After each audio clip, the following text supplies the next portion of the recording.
Hello, everybody, and thank you for joining me at The Lonely Vine. So, continuing my blind tasting escapades, this will be my third blind tasting that I've been capturing for the site. The first one, it was a Cabernet Sauvignon from Napa Valley. All I got right on that one was the year. The second one was a Pinot Gris from New Zealand, and on that one I got that it was from New Zealand and I got the year right, but I didn't get the grape right. So now we're going for my third one. It looks like it's a white wine. So hopefully third time, maybe it's a charm, we'll see. Probably not, but hey, I can dream for the next 10 minutes. So let's just get right into it. And let's see what we got. Hey, it's white. All right, so we'll go ahead and I've got my little sheet here. Kind of captures the notes and evaluation that I use to try to determine, absolutely don't determine what the wine is. So I'm going to start with appearance. Now this is it's clear, but like as far as, I don't know if you can see, there's not a lot of coloring, and there's a little bit of yellow, and it's not showing, it's actually showing more color doing it like this, which is kind of funny. But when I'm looking down through it, I mean, there's a hint of yellow, but it's almost more to the watery edge of the spectrum. So very, very light wine. Can't really tell brilliancy or anything like that. Really, with this little of color, there's not much differentiation in the rim. As far as viscosity, I know it's your favorite part. There are some legs there. They're pretty, you see them? Probably not. Trying a new lighting source for this video, and it looks like all it's doing is reflecting back the image of the laptop to you. So that's outstanding for you guys. But they're pretty quick, pretty thin. So I'll still say, medium viscosity on this one. So 12% alcohol, somewhere around there, rough guess. Who knows? All right, let's see what it's got on the nose here. Okay, a lot of minerality. I mean, more minerality than fruit. I mean, there is fruit there. There's green apple. There's a lot of peach. A lot of peach coming through, but more rock minerality. And it's the wet rock. It's like I'm smelling a glass of rain.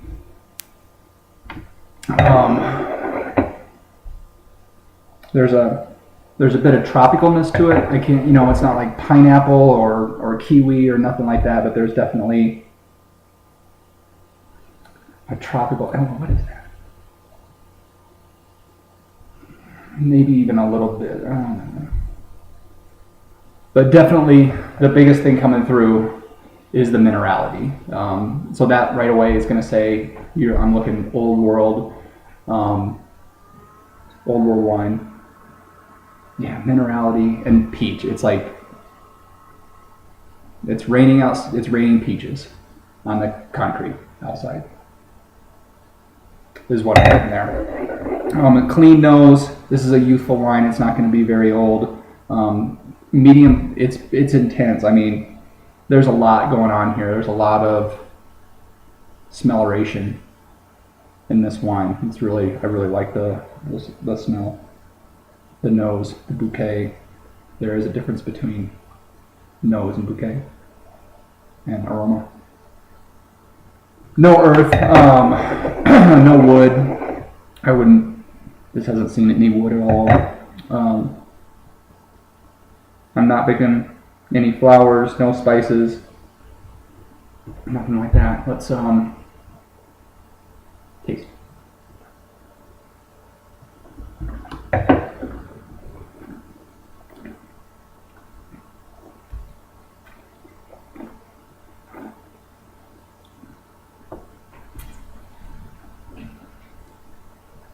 swallowing. The salivary glands are working. So there's a lot of acid in this wine. This is a pretty good medium, probably plus acidity. There's no tannins at all. There's no wood. It's dry. It's light bodied. There's a little bit, there's the really light bodied wines. This is a little bit over it. I mean, I'd still say it's light, but it's got a little something to it. Fruit wise, the minerality is what's coming through.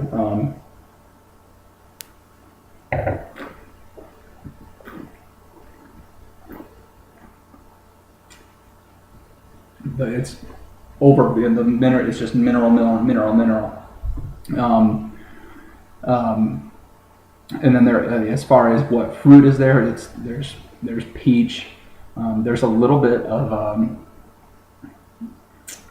herbaceousness to it, like a grass kind of flavor to it, but the same as in the nose. It's minerals and it's peach. It's wet rock. All day long. Alcohol, I'm not really. I mean, I feel a little bit.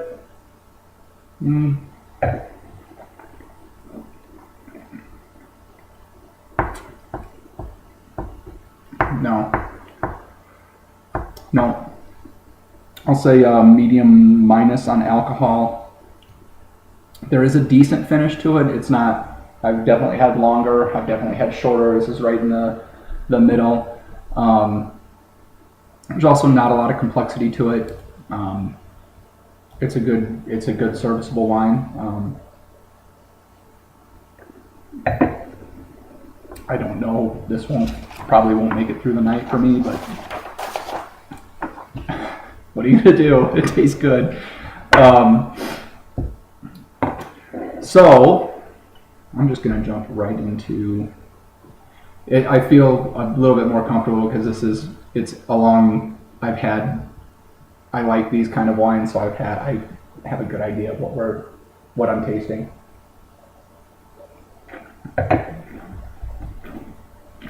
Mm-hmm.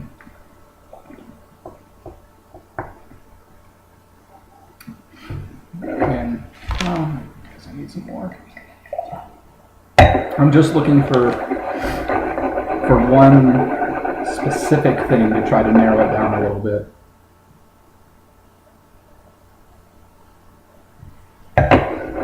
I'm not.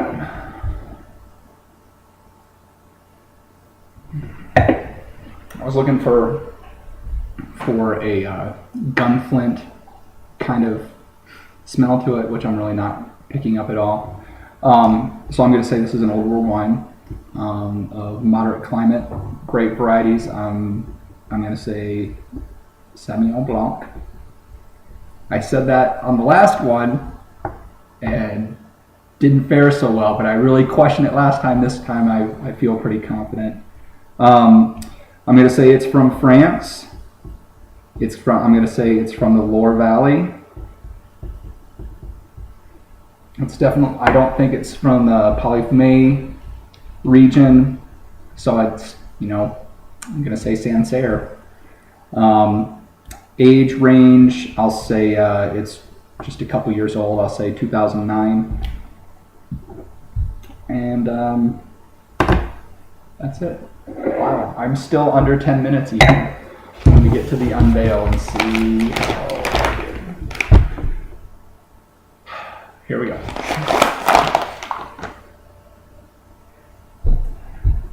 It is a 2009. It is Sauvignon Blanc. It is France. It is Loire Valley. So I got all that right, but it is from the Touraine AOC, not the Sancerre AOC. So if the Sancerre is part of the central vineyards in France, which is middle of France, a little bit north, as you head west, the next region, I think and hope, is the Touraine. It's known more for the reds. That's where you're going to find your Chenin. I'm like, not even meaning to test myself, and here I go spouting stuff off like I know what I'm talking about. So, we'll see. Whereas, you know, the Central Vineyards Sancerre, that's much more known for the Sauvignon Blanc. That's generally, it's mixed with a Semillon as well. This looks like it is 100%. I mean, it's just listed Sauvignon on it, so I'm not sure what the. Oh wow! Oh yeah, 13% by alcohol. So I think I said 12, so I was right around there. I'm not sure on what the French laws are in the Touraine region on what grapes and what percentages you. I know it's a lot of Sauvignon Blanc, but I don't know if they allow for blending or not. Since it says Sauvignon on it, you know, it's at least 85-90% Sauvignon Blanc. Making some bold assumptions here today, but hey, what are you gonna do? All right, so I finally got one. Not too bad. It's one that I'm really familiar with, though, so I felt pretty comfortable in that one. But I would like to know if you could leave a comment. I would like to know what you think of the videos so far. If you like the way they progress. You know, it seems like I'm sitting in the 10 to not quite 15, but I may push it up to 15 minutes, depending on what I'm talking about. You know, is the timing right? I know I say a lot. I'm working on it. I know there's a lot of pauses as I'm smelling or tasting. Is that overwhelmingly boring or anything like that? So let me know. I would, if you're watching, I would like to make sure I'm making a video that is interesting for you, as well as educational for me and hopefully educational for you. I just thought this would be something interesting to catalog as I hopefully, it seems like so far, progress in my blind tasting abilities. And you know, and we'll just see where it goes from there. Maybe I'll do more, maybe I'll do less, maybe I'll just stop doing it, maybe who knows. So would love feedback, would love to hear what you think about what's going on so far, maybe try to liven it up. I've got ideas, you know, for bringing in other people, people with more ability, people that have been doing it for longer, get their take on it, because right now I'm kind of flying blind and teaching myself as I go. So would love to get your thoughts on it so far and ways that I could improve it, what you like, etc., etc. That's the longest question I hopefully will ever ask on this site. So thanks a lot. Until next time, cheers.